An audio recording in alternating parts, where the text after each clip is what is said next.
এখনও অনেকে জানে না যে এই ছবিটা থ্রিলার মুভি, তো বাংলাদেশে এখনও ওভাবে সম্প্রচার হয়নি, তো কিন্তু ছবিটা ভালো লেগেছে।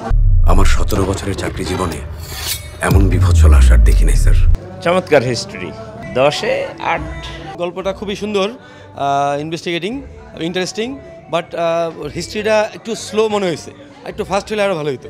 এশা জান্নাত, মডাস অপারেন্ডি, খুন সহ ধর্ষণ। একটা পারফেক্ট একটা গল্প ছিল। আমি চানি সানোয়ারকে সবসময় উদ্বুদ্ধ করি যে আমরা সবাই যে ও একটা ট্রেন্ড চেঞ্জ করুক, এবং আমরা চাচ্ছি যে ওর মাধ্যমে একটা ট্রেন্ড হবে, এবং সে যে একটা কেমিস্ট, একটা পারফেক্ট একটা কেমিস্ট্রি সে এখানে দেখাইছে। আমরা খুব হ্যাপি। পাড়ার সব পোলারা ওর দিকে হা কইরা তাকায় থাকে। ডিটেকটিভ এবং এক বাস্তবধর্মী, যেটা এটা আসলে এই ঘটনাগুলো সমাজে অ্যাভেলেবেল ঘটে থাকে। খুবই ভালো হয়েছে, বাস্তবধর্মী এবং ভালো লাগছে খুবই।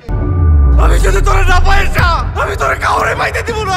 সিনেমা খুবই এক্সেলেন্ট, আমার কাছে খুবই ভালো লাগছে, খুবই ভালো, অসাধারণ অসাধারণ অসাধারণ এবং বাস্তবধর্মী, সামাজিক প্রেক্ষাপটে খুবই বাস্তবধর্মী একটা ছবি। এরকম ছবি আরো যাতে তৈরি হয়। আর এই লড়াই আপনাকে জিততেই হবে স্যার। আজকের যে ছবিটা সেটা হচ্ছে এশা মার্ডার ছবিটাও একটা ডিটেকটিভ চলচ্চিত্র। সিনেমা হলে পাবলিককে আবার ফিরে নিয়ে আসবে আশা করি।